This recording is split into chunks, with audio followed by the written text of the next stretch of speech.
Well, all right. Hello, everyone, and happy Thursday. It's digital host A.J. Wuest here, welcoming you back to Before the Four. Of course, the live stream where I go through some of 48's top news stories and then some before our 4 o'clock newscast. I say it each and every day, wherever you're watching Before the Four this afternoon, whether it's on Facebook, YouTube, or the 48 Now live stream. As always, thank you so much for watching and spending just a bit of your afternoon here. A very nice afternoon outside. There's no doubt about it. We're going to get to weather after a couple of the stories, but without further ado, let's go into some of the day's top stories before we get to the weather with Brad Travis. And let's start things off in Huntsville, where a person is dead in a single vehicle crash this morning at the intersection of Wall Triana and Cable Circle Trail.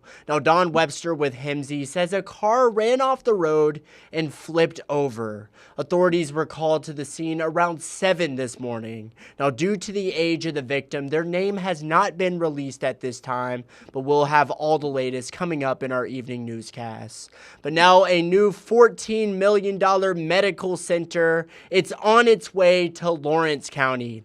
Huntsville Hospital has received approval from the Alabama State Health Planning and Development Agency to construct this new facility. The 10,000 square foot facility will include an extended hours urgent care clinic, diagnostic imaging center, respiratory and physical therapy, laboratory services, and a community room. It will be located on Highway 24 in Moulton. But now in Lauderdale County, a new district attorney has been sworn in. Today, Angie Hamilton made history. She is the first ever female DA in the county. Hamilton was appointed by Governor Ivey after serving as the chief assistant district attorney in the county. She has worked with the DA's office since May of 2026. Congratulations there to Angie Hamilton. But now, as I promised, we're going to dive into the weather. As I said, a beautiful day out there today. It is warm. I believe Brad says it is a record heat here in the tail end of February, moving towards the tail end of February. But let's turn it over to First Alert Chief Meteorologist Brad Travis for the latest. Brad? Well, hey, everybody. No rain out there right now. Record heat, too. Close to 80 degrees in some spots. We will see some thunderstorms late tonight. Not expecting severe weather, but there could be some lightning with those and heavy rainfall and gusty winds, maybe as high as 40 or 45 miles per hour. 77 in Huntsville, that ties the previous record high, and 79 in Muscle Shoals. The previous record high was 76, so we smashed that today. That's what happens when you get some sunshine and that strong south wind. We could still warm up before the day is out. Nothing on radar, as I showed you earlier. Here's your planner for tomorrow. Friday actually looks good. Storms should be gone by 5 a.m. Storms will return after 10 o'clock tomorrow night. Some of those could produce some smaller hail, but we don't expect any severe weather with that. Here's what's happening this evening. We'll start at 8 o'clock. Notice temperatures are still around 70 degrees. Thunderstorm chances start to fire up. Most of these will come after midnight, and then everything tracks to the east. And overall, looking at some stronger thunderstorms, but the severe threat very, very low. And I think most of that threat will stay well north of us. However, these storms will make a lot of noise. They'll get out of here by 5 o'clock in the morning. And then tomorrow will be noticeably cooler with less humidity. Temperatures in the mid-60s most of the afternoon, becoming cloudy again.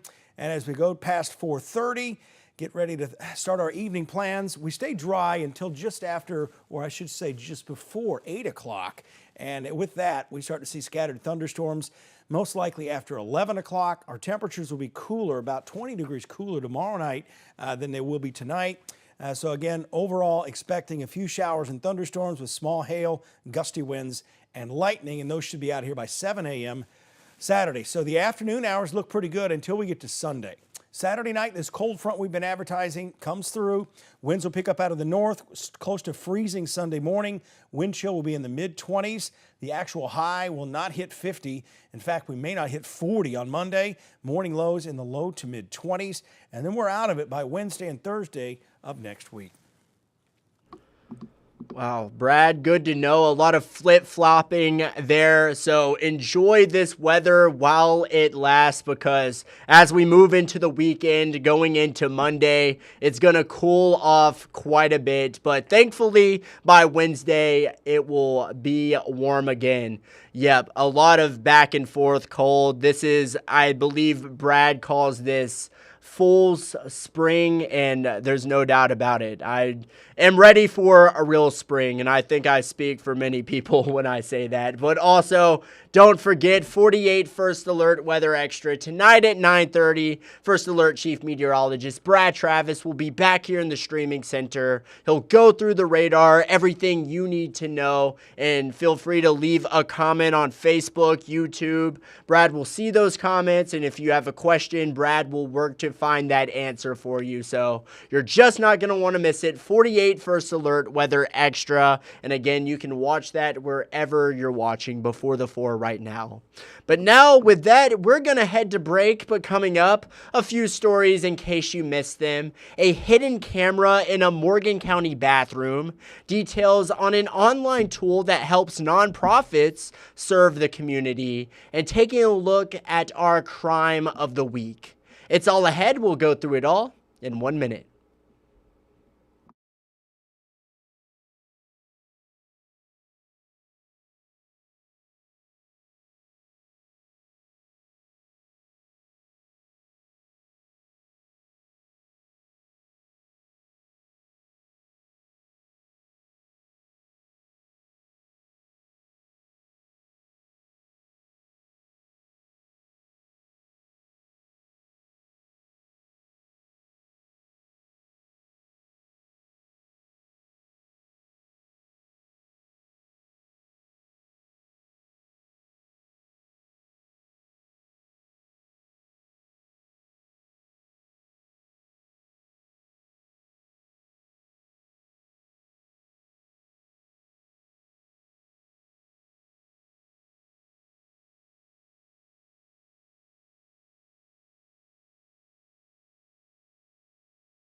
All right, break time over, y'all. Hello, everyone, and welcome back to Before the 4. Now, in Morgan County, a man was recently arrested after allegedly recording a woman and her daughter in a bathroom. Noah Cowell has the details. Here's the situation. While at her husband's workplace, a mother took her young daughter into the employee restroom. It only took a couple seconds for them to realize that something was wrong. In the corner of the restroom, they spotted a phone recording their every move. The wife found the phone in the bathroom, and the husband recorded it on his phone to show the deputies. That's the evidence Morgan County investigator Logan Mortensen had when he responded to Yoder's woodwork in the Massey community last Thursday. The suspect had originally left the scene but was called back to the scene by the business owners because he was an employee there. We detained him. He gave verbal consent to go through his phone, and that's where I found the original video. The video of a mother and child using the employee restroom, clearly without their knowledge and clearly breaking the law. The owner of Yoder's says Leonard Ramirez has been working for them for over 6 years, and they were all shocked and disgusted when his phone was found recording. He told me they immediately fired and reported Ramirez, furious that someone would victimize a family's privacy like that. Investigator Mortensen says this is an extremely bizarre case. We hardly get any cases like this. It's a crazy world out there. If you go use a public restroom, just check things out. It may just be something in plain view that you see. Sometimes, usually, they got new devices out there that is hidden in plain sight and you don't know that you're being recorded. Investigator Mortensen says they notified ICE when they were only able to find a passport on Ramirez. But the owner of Yoder's told me that Ramirez had an active work visa the entire time he worked there, and that he also has an Alabama driver's license. Now, the investigation is still ongoing, with additional charges being a possibility. Reporting in Morgan County, Noah Cowell, 48 News, on your side.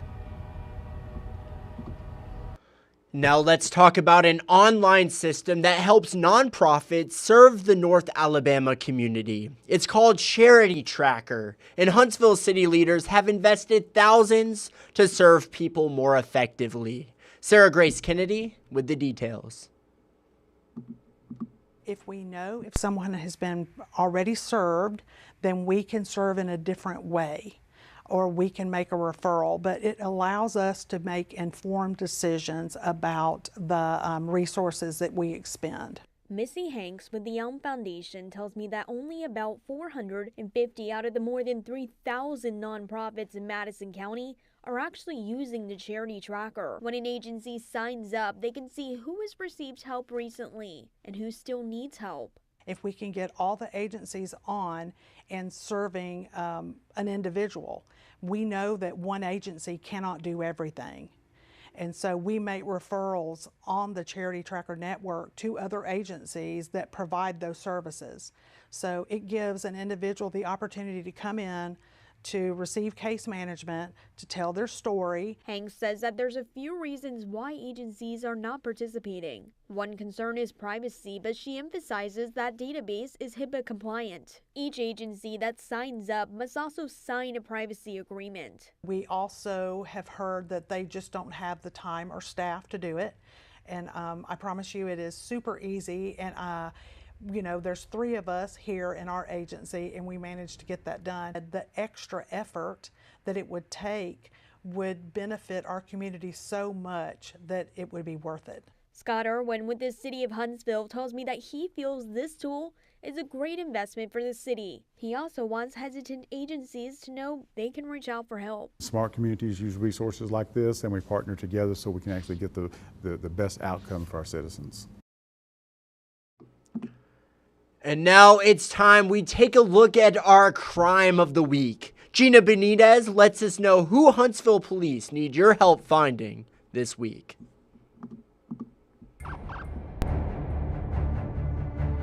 This week we have 2 accused thieves. One is accused of stealing someone's wallet.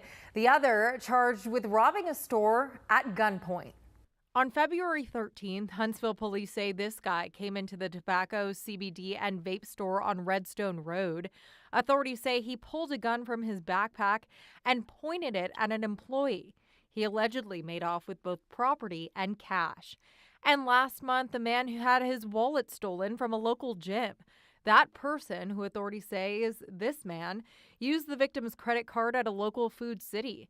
If you know who either of them are, authorities want to hear from you. Bobby Sue Borden is wanted by Madison County deputies for possession of meth. Huntsville police want to bring in Leonardo Robinson for trafficking fentanyl after they say they found a large amount of the drug on him. And Gerald Johnson is accused of stealing more than $1,500 worth of merchandise from a Walmart off the Parkway. It's easy to earn up to $1,000. If you have information that can help authorities, just call 256-53-CRIME or scan that QR code on your screen. For more information, visit the Crime Stoppers link on our website, WAFF.com. With that, let's go into the stories you're just not going to want to miss coming up in our evening newscast. Following up on the Morgan County jailer charged with extortion after authorities say honey buns were stolen from inmates. Details on a DeKalb County woman who pled guilty to murder, wanting to take her plea back. And finally, Jackson County students getting the opportunity to fight some flames earlier today. And these are just a few of the stories you're just not going to want to miss coming up in our evening newscast. It's that time, y'all. 3:56. Let's go into Facebook fun. Our 48 Facebook question today: what is something you would buy regularly if price wasn't an issue? Let's see what it would be. Awesome comments today, by the way. Too many to choose from. A pilot with a jet, a chef, and a driver. Me and you both, Donna. I would love that. Transportation would never be an issue. Eating would never be an issue. Awesome stuff there. Evelyn said flowers. Flowers are a bit pricey, I've noticed. So that would be another one there. Robbie said live concert tickets. Absolutely. I'd be seeing all the bands, all the artists. Tyler Tubbs, race cars and race car parts. Just have a new race car every single day. Drive that bad boy around. Awesome stuff. Haley said lobster. I love lobster. One of my favorite foods, but I don't get to eat it often. So me and you both, Haley. Matilda, healthy keto friendly foods. The healthier it gets, the more expensive it gets, it seems. It's kind of messed up, I'm not going to lie. Marie said vacations, go on a different trip each and every day. Absolutely, I would love to go on more vacations. Sandra said land with water on it, cannot have enough land, cannot have enough water. Get a boat maybe, go boating on that water. Get a jet ski, a couple jet skis, why not? Patrick said steak and meats. Yes, cannot have enough of that steak. Awesome stuff as always, and there's plenty more to choose from. I am going to continue this question for tomorrow's Facebook fun, so yeah, we still have plenty more comments to dive into, but y'all, unfortunately, that is all the time I have for today's Before the Four, but thank you for sticking around, spending a bit of your Thursday afternoon here. Tomorrow is Friday. Thank the Lord. But y'all, have a great rest of your Thursday night tonight. Enjoy our evening newscasts, and as always, thank you so much for watching. You all have a great night.